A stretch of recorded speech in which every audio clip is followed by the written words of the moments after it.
I think your next untapped revenue stream or big idea comes in that space of diversity of thought. That's where great ideas are born. And it's easy to talk about that, but it's super difficult to actually put together the infrastructure, the space to create that, to foster it. This is All Things Fitness and Wellness, hosted by Krissy Vann. Together, we're uniting industry thought leaders and fitfluencers on the mission to inspire innovation and encourage people to live a life fit and well. On today's episode, we welcome Desiree Guilliard-Young. Desiree has been a lifelong athlete, and after spending years in the corporate world, she made the leap into the fitness industry. As studios grappled during COVID, she was stepping into leadership at Sanctuary Fitness in Los Angeles. After successfully exiting the business last May, Desiree was ready to embrace a challenge she had felt drawn to for years: the launch of Femme Consulting. Not only will we learn about Desiree's story, but this episode is jam-packed with expert insights on cultivating a strong company culture, leadership styles, diversity of thought for innovation, and the do's and don'ts of mentorship. Before we get to it, be sure to hit like and subscribe. We have new podcast episodes every Wednesday featuring industry thought leaders and influencers. I'm your host, Krissy Vann, and this is ATFW. Well, I am thrilled to have Desiree joining me today. And Desiree, the last time that I saw you was at IHRSA, now Health and Fitness Association, and you were one of the thought leaders that was taking part in the women's panel. And I have to commend you because your responses were so thoughtful and resonated to such a strong degree with the audience. So thank you for spending the time with me here on All Things Fitness and Wellness.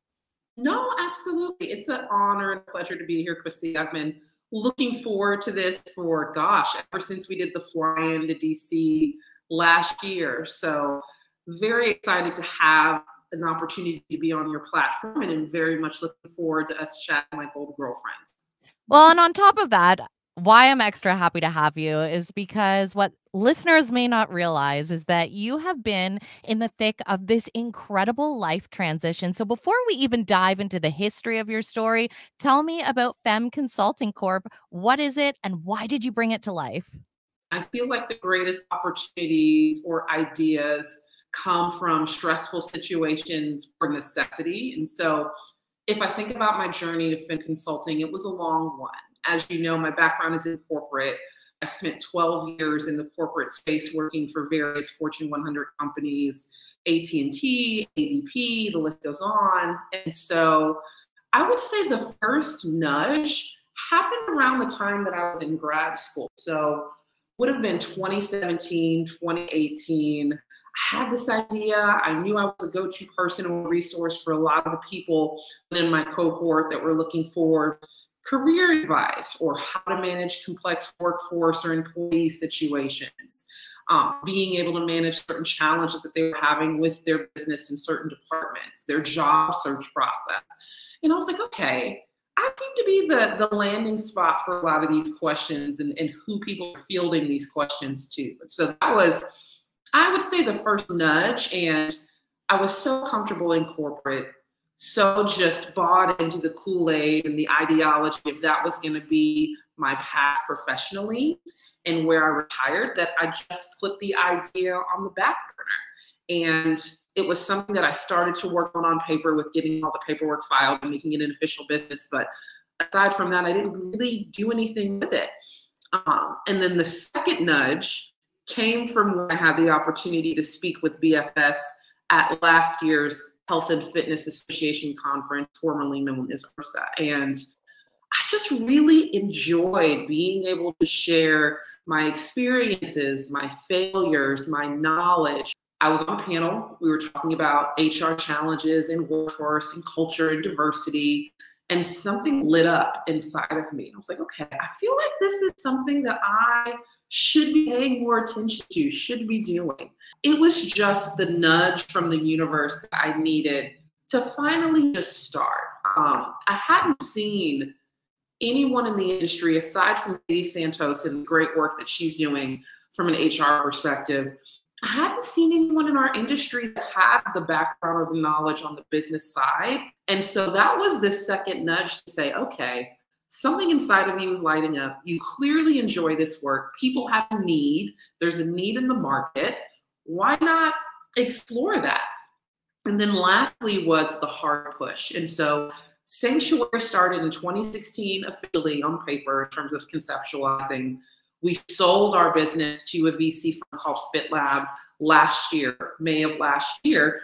And at that time, I was thinking, okay, we're going to stay on for about a year to help with change management and transition. But what do I want the next chapter of my professional career to look like? What do I want to do next? And I hadn't really until that moment thought about my exit strategy because we're so in the trenches. We had an exit strategy for the business, but Desiree did not have a plan for what she wanted to do after Sanctuary and after we met our 1-year commitment with the new company. And so I started journaling, started talking to mentors more. I got Andrea, who's based out of Singapore, that's an amazing executive coach. And I just started to ask the hard questions and reflect on what I wanted the next chapter of my life to look like. What inspired me? What do I enjoy?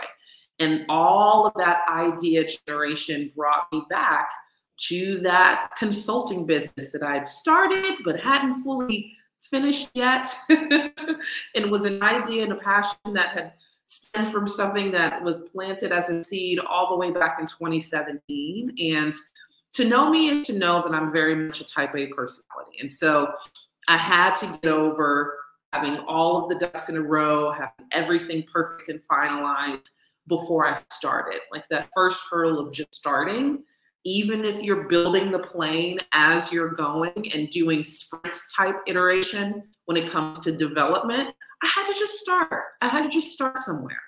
And so selling our business, staying on for just under a year to help with the change management, and then exiting, that opened up the space and the opportunity for me to create Femme Consulting. And I was really intentional about the name because I love the fact that our industry has so many dynamic females at every layer of our organization represented, whether it's owner, C-suite, executive, managers, instructors. There's just so much representation of female leaders within the industry that I wanted to choose a name that celebrated that. I wanted to choose a name that celebrated my love for, female identifying owners, operators, etc. And if you were looking at a website or looking at a business card, just being able to identify, okay, this person probably understands my experience as a client, probably understands some of the nuances and challenges that I face. We are not exclusively for female owners and operators, but I do want the name to reflect the fact that we do understand that demographic and are very intentional. I'm very intentional, rather, about how we support those business owners. So that's how Femme Consulting came to be. A lot of pushing from the universe and mentors and friends and experiences and stops and starts along the way. It's one thing to get those nudges. It's another thing to actually listen to them. And then it's yet another step to take action because of them. And that's a disconnect for a lot of people. It really is the difference of reaching that next level because our brains can often find a lot of reasons to not. And I think you speaking to your experience in the corporate world, it really is something that can just churn the same thing out of you over and over. And then before you know it, the hamster wheel's spun and years have gone by and you've never actually seized the dream. Like, I think that's something a lot of people could relate to. I'm curious, because you spoke to the fact that you do have this wealth of corporate experience. How did you make your first leap into fitness then? What did that look like? Because Sanctuary obviously was a huge part of your life and a success story. I'm a lifetime athlete. I have been competitive group sports since I was 9 or 10 in some capacity. And team sports, athletics, fitness has always been a part of my core DNA as a human being. It's something that's just innate and something that's always been a part of my lifestyle. And so I went to undergrad, had the opportunity to play competitive D1 volleyball at Baylor University. Before that, I was on the youth national team for a second. And had the opportunity to really get introduced to competitive athletics and true fitness routines, fitness regimens, strength training and nutrition. during that time, because growing up in the Bay Area, we really didn't pay too much attention on weightlifting and muscle building and having robust fitness training programs in high school or junior high school. It was all about the sport and your form and your technique and perfecting that. And so my first introduction into fitness programming was as a competitive athlete in college. And for me, it's just always been something that I've maintained throughout the duration of my life, even though I'm no longer compete or play, in other cities and countries. I still remain an active, even if I'm just an alternate on weekends, active member of adult leagues, whether it be sand or indoor court, because volleyball specifically is a huge part of my story. And so many of my relationships, my connections, personally and professionally, have come from that shared commonality of athletics. And so the transition for me into Sanctuary was seamless. I met Zach Golden, the founder and CEO, when we were both undergrad freshmen at Baylor University in study hall. He tells the story better than I do, but our friendship goes back 22 plus years. And that was my first professional entry to the market, was him badgering me all those years I was in corporate, don't be a fractional CHRO, be something else. You can come over and join the team full time, and we could build this and scale this into the vision that we've always had in terms of the business. And so that was my entry back in 2020. I've always had fitness as a part of my DNA, but it wasn't until right before COVID that I really jumped in as a full-time owner and operator. Well, and obviously they saw the potential in you.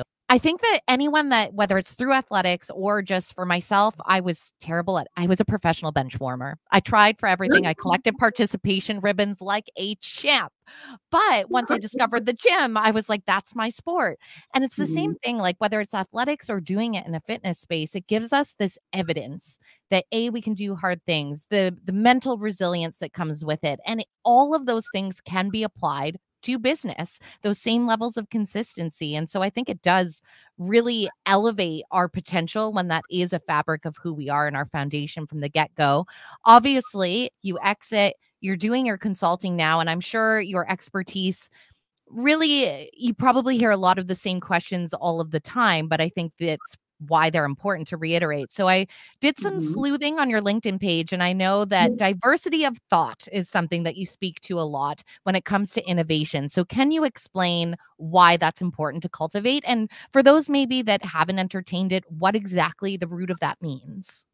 I think your next untapped revenue stream or big idea comes in that space of diversity of thought. That's where great ideas are born. And it's easy to talk about that, but it's super difficult to actually put together the infrastructure, the space to create that, to foster it. I think when I think about where innovation lives, why diversity of thought and communication is so important, it's because you want to make sure that you're thinking about future growth, future opportunity, future needs of your client personas and consumer demographics, because anticipating that is how you maintain longevity as a business.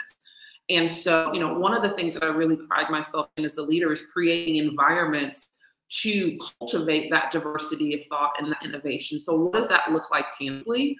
That's physically having meetings, physically having protected time and space off-site, sometimes away from business operations, where you're sequestered as a group or leadership team to be able to really hone in on those areas of the business, those challenges, those ideas, and expand upon them. You have to prioritize creating protected time and space, and then also creating environments where people feel comfortable speaking and sharing their ideas. And so how do you manage and cultivate that environment? You make sure that there are very clear expectations about how that discussion will take place. How are you going to handle disagreements? How are you going to handle ideas that kind of go against the status quo? How is conflict going to be managed?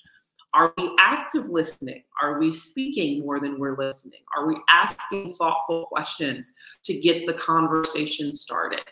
I think as leaders, we're typically dominant extrovert personalities, right? And so it's so easy for us to just want to jump in and take over the conversation and, you know, model the behavior that we want to see, but that can sometimes be intimidating to other members of your team that aren't always wired that way. And so I encourage leaders that are trying to cultivate cultures of innovation and diversity of thought to listen more than you talk, to ask open-ended questions and challenge people with exercises or small group breakout sessions to get the idea generation going. And secondly, don't be afraid to disagree or fail. You know, if you're going to fail, fail fast, but you want to make sure that you're encouraging that curiosity and asking people and to stretch outside of their comfort zones and look at situations differently that they might not have thought of, like being uncomfortable, being comfortable with taking risks, encouraging the people at the table and in the room to do the same. And maintaining that curiosity is what really fosters innovation and diversity of communication and thought. You also hire people that think differently from you and fill your gaps. You'll hear me say this all the time. I'm very aware of my strengths and very aware of my weaknesses. I'm not in the business of perfecting everything and anything. That's not a realistic expectation. So when I make hiring decisions, whether it's direct reports or members of the collective organization, I'm looking for people that fill holes, that fill gaps, that bring strengths to the table in the equation that I don't personally possess or the team doesn't have. Because those individuals are going to look at those challenges, those projects from a different lens and be able to provide a perspective or see blind spots or areas of opportunity that because of my lens and my experience that I might miss. But I, as a leader, have to be open to that alternative perspective. And celebrating the innovation and success. If someone is brave enough to throw out an idea and it lands and it's something that really improves process, culture, business, operations, client experience, revenue, celebrate that publicly and privately. Really celebrate that in big ways, because that's going to encourage everyone on the team to contribute in a more meaningful way. I would also say, you know, lastly, because I don't want to be a dead horse, but you want to make sure that you have representation at those offsite debriefs. And so in corporate, one of the things that we would do twice a year, we would go physically to another state, physically somewhere isolated. We would get in a room, get in a creative environment and pick our biggest goals or challenges and whiteboard and brainstorm and idea generation for those challenges. At those offsite debriefs, you want to make sure that you have representation across every area of the business and every layer of the organization. If it's just the executives, if it's just senior leadership, you're going to miss out on some of the key insights that the people that are actually doing the work are going to be able to contribute to let you know if your idea is even feasible, right? One of the things I hate, and I know it's one of the questions that you sent over that we'll talk about, is leadership best practices, leadership do's and don'ts. One of the things that I hate is leading from an ivory tower. You have to make sure that you are in the weeds in some capacity, that you understand the day in and day out. You might not be doing those jobs, but making sure that you have your finger on the pulse of what's really happening, what really is the employee experience, what really is the client journey versus what you assume it to be is extremely important. And so when we're thinking about innovation, invite those people to the meetings, include them in the offsite debriefs. Not only will that help you generate more innovation that actually adds value at a faster rate, but it's going to increase your buy-in by your people and morale, because they're going to feel like they're actually contributing to the strategy of the organization, getting credit and kudos for it while being heard.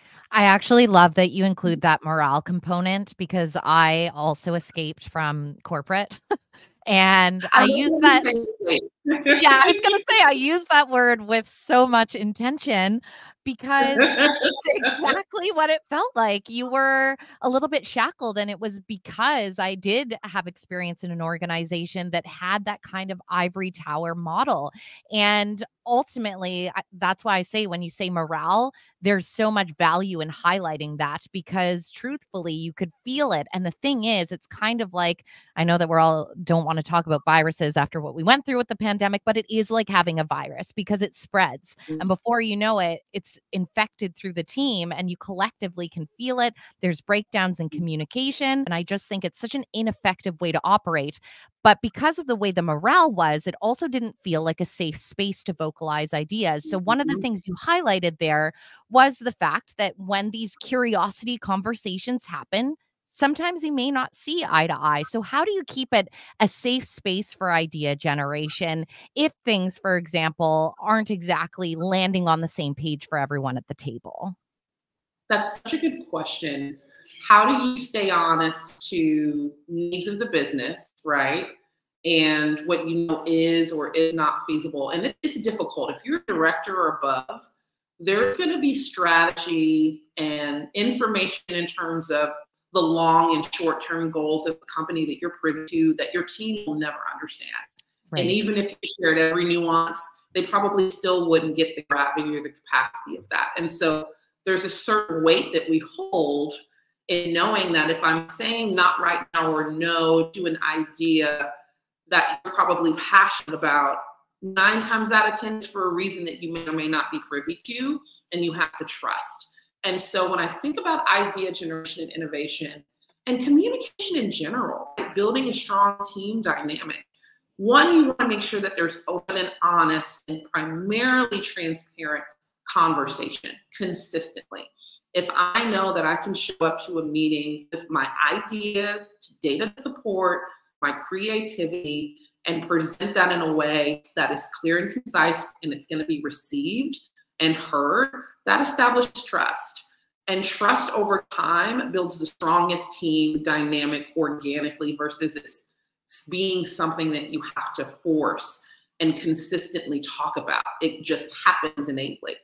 And so I think that open and honest, transparent communication is key. That does not mean that you sugarcoat what you say. That does not mean that you don't have objections or questions or counter arguments to really vet out the validity of an idea. But the how in which you execute those elements is extremely important. Coming from a place of understanding and empathy, but also data and directness is a delicate balance.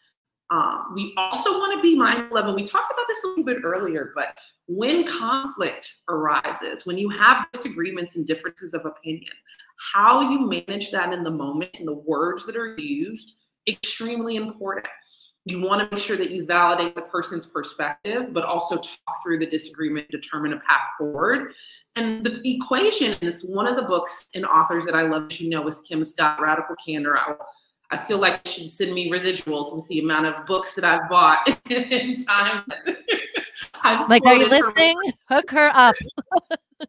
She's amazing. The work she's doing in terms of candor and communication is spot on. And if you take personal care and then also challenge directly, that essentially equates to radical candor. And so being intentional about how you're saying something, the feedback that you're giving, coming from a place of data, but also being empathetic to that person and their perspective is extremely important. You know, we want to make sure that we're having clear conversations that are simple, not overcomplicating it because that muddies the waters as well, but safe and transparent to be able to foster that trust and that strong team dynamic. And then another element is a communication loop that's consistent. And, you know, a true loop versus it being a singular one-directed conversation. Being able to have meaningful feedback and say in the moment, hey, you know, this is how I experienced you, or I get that you might have an issue with my particular idea, but going forward, it would be great if you would communicate with me in this way. That continuous communication loop has to be something that's in place, an exemplified and modeled by the leader so that the tone is set for the organization. I always couldn't stand leaders when I was in my 20s that could give feedback but couldn't take it. You have to. Oh, and there's many. There's many. Exactly. You can be super critical of me, but I can't give you data-oriented feedback without there being an issue. Got it. And so Kim Scott, if you're looking for examples, if you're looking for the people listening to this, how to walk out creating environments and establishing healthy team dynamics, healthy team communication, have your team read that book. There's a corresponding exercise book that comes with it where you can have different exercises that you complete as a team to help reinforce and make some of this stuff stick to your employees and stick to your culture. But I would highly recommend reading Radical Candor as a team and just taking it in strides. And then have a laundry list of other books like Leadership is a Language by David Marquette, Trust and Inspire by Stephen Convey, Dare to anything by Brene Brown is going to be I was fantastic. going to say, all I can think of is to be clear is kind, to be unclear is unkind. And I was like, Brene Brown totally changed my communication style, because this is the thing too, like, and you highlight such a good point, those self audits. We should be doing them on ourselves, whether we're at the top, tippity top of a C-suite or down the line. Like, you have to be able to look at our own communication styles and really take that time to self-audit and give yourself feedback on an interaction if it maybe didn't feel good. It doesn't mean that it's gone badly. It means there's something to be learned there. I agree with you wholeheartedly. And there's a difference between servant leadership and leadership that comes from a place of ego. And I think it was probably around right before the acquisition of Sanctuary. I was going through, my mother had just passed away, health issues, business was stressful, we're coming out of COVID. There are all these nuances that my team don't see or didn't see rather on a daily basis. And I wasn't aware of how that was making me show up. And we were on a manager call across all the locations, and I got some hard feedback about how I was coming across as short and curt and stressed and intense. And, you know, my empathy was lower than it had been. And it was hard to listen to because I consider myself to be the exact opposite. But I listened and I took notes and I asked questions and I had an offline conversation with that person to further understand their experience. And it was a wake-up call for me to be like, oh, you're not managing this grief well. Oh, you're not managing your stress and your health issues well. And it's impacting how you're showing up as a leader. Let's do an audit. Let's call Andrea, get some executive coaching on the books to figure out how to navigate this season. Let's talk to the therapist a little bit more each week than we have been. Let's get some healthy outlets, like maybe hit the gym one more time a week. But that audit was a wake-up call, and I was able to put together a plan for myself to get back to how I'm accustomed to leading and showing up for the workforce that I support. But I think leaders often miss the mark in understanding that we are no longer in 1980, 1990, the early 2000s. The workforce demographic has shifted. The most important people in an organization are the people that touch the client and that deliver the service and that service experience. As an executive, I'm at the bottom of the totem pole because I'm not executing. It's my job to block, to tackle, to create environments, infrastructure, support, training, coaching, processes, policies, and procedures that make it easier for my people to show up as their authentic selves and do the job well and service the client or provide the service. And so your people are your most important asset. And if you don't have strategy or a leadership team that believes that, then you might need to change that leadership team. If sales and revenue, we understand that keeps the business going, but the people have to execute for there to be sales, revenue, and targets to be made. And so if you prioritize the machine over the employees that are actually executing, that's when you start to see high attrition rates, employee morale dropping, dissatisfaction, lack of engagement, that clock in, clock out mentality where people are literally sprinting to the door at 4:59 or at the end of their shift to be done. And so that's, that ego-driven versus servant leadership is something that really chaps my hide, because people don't leave a company, they leave a leader. When people quit, they quit leadership. They don't quit a business. They quit because they've had some sort of experience that was in conflict with their expectations, their values, etc., that forced them to leave a job that they signed up for. And so that within itself is also an opportunity for companies and business owners to do audits, is really take their exit interviews seriously. And yes, they might be filled with emotion from the departing employee, but there's always going to be a nugget of information that you can take to improve. Well, and it's exactly that same, like, broadening the scope on the landscape of doing a personal audit of exactly what's happening in our culture there. And you kind of touched on it in the previous part of the conversation there about team dynamics when you are Mhm. cultivating a safe space for that conflict. And ultimately, that trust is what translates to a strong team dynamic organically. So, when it comes to fostering a culture within a company and a positive culture, do you have any examples of kind of done right, done wrong? Gosh, I do. Where do I begin? I'm thinking, let's make this concise so that I don't eat up all of your time because you know I can talk. But the It's what first my that comes favorite to mind, quality about you, let's just say, like, because it's one thank thing, yes, you you. like to talk, but it's quality, so thank you. I appreciate it. When it comes to cultivating a culture, people misconstrue that word and the meaning of culture. It can be ambiguous, right? What does that mean? It's, of course, your mission, vision, values, but more importantly, it's how you treat each other, how you communicate, how all of the infrastructure works to support the common goal. You know, how everything is managed and run, all of that flows into culture. It's what's happening in between the idea of the strategy and it being rolled out all the way down to the end of the client experience and journey. Everything in between is your culture. And so the first thing that comes to mind is leaders leading by example. You can't have values, you can't have this defined culture, all of which should be written out on a piece of paper, splattered all over the place so that you're being reminded of the expectation on a daily basis. But you can't have a leader saying one thing and modeling something completely different. That is the quickest way to erode culture. But you also have to be an authentic leader. And so it's challenging because what I've seen in my experience in career is often people leaders are high performers. So they were top salespeople, top revenue generators, top performers that are placed in leadership because there's this, false notion of performance equals quality leader. Well, that's not always the case. Typically, the sharks in the water are the worst at people leaders because they're accustomed to solo operation, not having a tolerance for anything outside of their process, singular minded, very focused, highly competitive.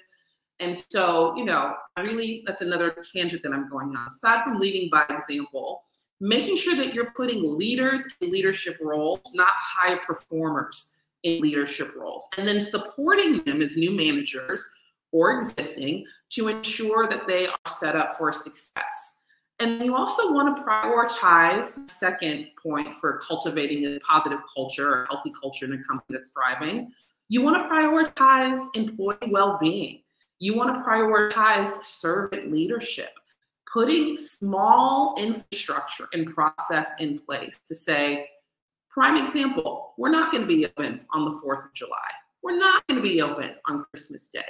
We're going to do a little bit more than the standard bank holidays because we understand that rested, happy employees show up rested and happy. And so having feeding rooms for new mothers, having policies and procedures in place that really make it comfortable and easy for your employees to show up and be themselves and experience and do the work at a very high level is extremely important. Another component of creating a good culture is clear and simple yet defined goals and expectations. It shouldn't be ambiguous.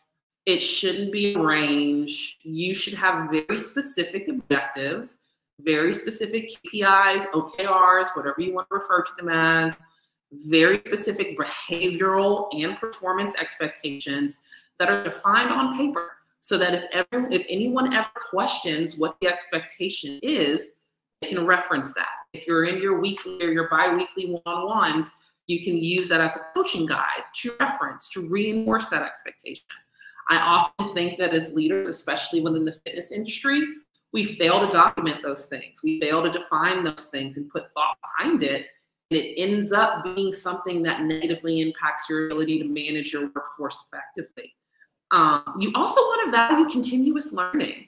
We love internal sanctuary. We still love internal certifications. We love continuous learning. Not everybody has the budget to be able to do tuition reimbursement or cover a certain percentage of certifications, but there's a lot more resources out there than you might be aware of. And ISSA is a great resource. I plug them all the time, just like I plug Mitch if you're trying to sell your business. But ISSA is a great resource that you can tap into, where it's basically a talent portal repository that you can customize to your business that will not only help you recruit instructors, operation roles at various levels of their careers, but it'll also help you identify certification opportunities in different modalities at a fraction of the cost. The same quality as NASM, but a little bit less expensive. And so you can work with those third-party vendors to really drive home the value of continuous learning and continued education. It doesn't always have to be a master's degree or an associate's degree. It can be as simple as Harvard Business Review or some sort of internal certification program that you develop with lead instructors or your management team that will add value. We talked about the importance of hiring people that fill gaps. That plays a huge part in cultivating positive culture. If you have skill set gaps or strategic gaps in your organization, you want to recruit to find that in non-conventional ways. It could be someone that you steal from corporate that's escaping or someone that you take from another competitor. You know, it could be very much that. And then ivory tower leadership. Take the time to come down from your ivory tower. When I was the COO and head of HR for Sanctuary, I worked front desk shifts. Every single operations person spent a full day with me to truly drive home everything that they had already learned with their manager. You spent 4 hours with me during onboarding, going over every policy, procedure, culture, and it was interactive. It was collaborative. It wasn't just me talking at them for 4 hours. And so, you know, I took the time to understand, okay, what is my studio manager's experience? What is my front desk person's experience? What's my lead instructor, the instructor? Every level of the organization, I did as much of the work as I could to really understand if my policies and procedures and strategy made sense and were applicable. And that did wonders for our culture. Because if your team sees that you're willing to roll up your sleeves and do the work, there's nothing that establishes trust quicker. No, everyone can talk at you and throw their title and their weight around. But if you're not willing to do the most minuscule, tedious tasks like cleaning the bathroom and restocking and rolling towels before class and doing laundry, then it's just, you're not going to fully gain the trust of your team, nor will you understand the little nuances about the role that can help you be more effective as an organization. Temperature checks are huge. There are traditional surveying tools that you can use, like 360 reviews or skip levels, where you just randomly pull people from the organization to meet with senior leadership, but creating a space where people feel comfortable to get coffee with you and checking in consistently with more than just your direct reports, making sure that your team is responding to the strategy that you're implementing and they don't have questions or ideas or challenges. Keeping your finger on that pulse is extremely important, because that's how you're going to get towards your desired outcome. And if you have to modify it and tweak it, that's okay. But the key is to be aware of, is my strategy in alignment with my workforce and my clientele base? Because it might be off, and that could be the disconnect. What else is there? Don't be afraid to pivot. Don't be afraid to adapt and change, especially in our environment. It can change tomorrow with whatever Congress decides to pass or not pass. Yep. When it comes to our industry, right? And you want people to feel comfortable with that adaptability so that they're not so stuck in everyday mundane routine that we kill off the innovation that can organically happen. And give more than you take as a leader. Give more of your time, your energy, your thought, your effort than you physically take from your team. That last one's so good, because really it operates like an investment that you are going to see an ROI if you take the time to do that without question. And especially having that boots on the ground mentality, the amount of nuggets of wisdom that you would get or data about your business from your people that you really wouldn't be able to obtain otherwise must just be invaluable. So solid takeaways there. I know toward the beginning of that, you were talking about, you know, really cultivating the talents and helping them grow. So how important have mentors been for you? And overall, what's your view on mentorship and its role in kind of elevating people to the next level? I love mentors. I would not be where I am in my career had I not had the guidance and support of mentors. And people often think of mentors as more senior, more tenured, a little bit further in their journey. And yes, some of my best mentors have been that for me, but I also have a really solid peer group, really solid peer group. And my friend base, whether it be grad school or personal or my career, I've made an effort to maintain a lot of those relationships and cultivate them and spend time investing into them, not just professionally, but getting to know them as people. And my friends do some really cool things. And it's been interesting to experience life and advance our careers in tandem, and be able to learn from their experience, from their new ventures, from their projects, and have a soundboard type of a person that can offer perspective through a different lens. I think it was Desiree that talked about people look up for mentorship and opportunity when really they should look laterally, left and right, because some of the greatest opportunities that I've had have come from people that are at the same place in their respective careers versus being super advanced. And let's be honest, the CFO of Walmart does not have time to talk to me more than once a quarter, if that. And so who am I going to get that weekly, monthly, daily guidance, depending on the season? It's going to be from my peer group. And that's been such an amazing experience. I mean, I always say be a ladder, not a landmine. And my mentors have definitely been ladders for me in terms of exposing me to new opportunities, broadening my perspective about what my own capacity was and what I could do. I mean, Laura from Walla was the first person that looked at me after one of my speaking events and was like, you need to do this. Like, you need to actually figure this out as a full-time job. And I value her feedback so much because she's brilliant. And I know she wouldn't say that if she didn't mean it. And so in addition to being a ladder, mentors are meant to be guardrails, and I like to call them sages in some capacity, right? And so you don't know how to navigate a path that you've never walked. You need someone, whether they're your peer or someone that's a little bit further along in their career, to be able to give you that perspective, to help build your confidence in some capacities, to guide you on where to step and how to manage the nuances of certain relationships or conversations. You need them to also challenge you, to ask you hard questions, to make you reflect and be introspective and think outside of your current environment, current capacity. I've had mentors that have really stretched and expanded the idea of what I thought I could do and what I thought I was capable of. And that was huge for me because there are little light bulbs that go off that could lead to opportunities or areas of innovation for me professionally. You want a mentor that is a connector in one industry and multiple industries, has to be the ability to create opportunity or open doors for you and make introductions. But you also want somebody that's personally and professionally invested in you. My mentors, I probably have, I would say, four core mentors that are older than me, established in their career, come from corporate in some capacity, that have just seen everything. Like they're CFOs of companies, they work on boards, done everything. But they also know me as a person. We've also had some very vulnerable, transparent, honest conversations about some of the difficulties that I've experienced throughout life.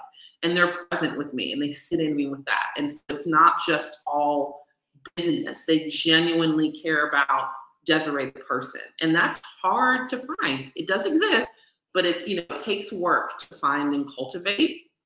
In terms of how mentors should show up, some of the best practices that I live by would be being available and approachable. No one should feel like they're interrupting or wasting their time by talking to them. I try to make people feel as special as I believe them to be. Anytime we have an interaction, you're going to get eye contact. You're going to get my undivided attention. I hand out my contact information probably more than I should, but I got you in my cell phone. That's just how I'm wired. And so you want to be approachable. You want to be a human being. You also want to be authentic. You want to be present. You want to actively listen. You want to ask insightful questions. You want to be inquisitive. But you know, I think a lot of mentors overextend or underextend.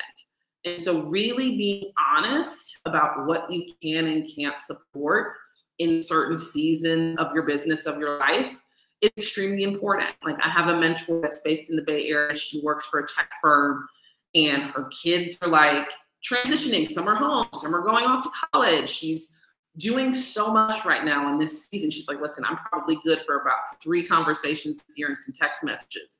But I'm here if you have an emergency, just let me know. And so setting those clear expectations about what's the objective of the mentorship, what can I give as a mentor, what can you give as a mentee, agreeing upon that mutually, setting boundaries, setting a consistent cadence in terms of how often, and the modalities, listen to me, the methods of communication, not the modalities. I'm thinking fitness. I'm right like, now. I was just going to say that's a fair pass. That would be on the brain. But you want to be clear on that. You want to be very clear on expectations. What's the desired end result of this relationship? Is it a short-term mentorship? Is it a long-term mentorship? Establishing those boundaries and those specifics will really make sure that no one feels like they're not getting adequate return on their investment when it comes to mentorship. And then mentorship provide guidance, not tell the mentee what to do. And that's really hard because I'm a fix-it person.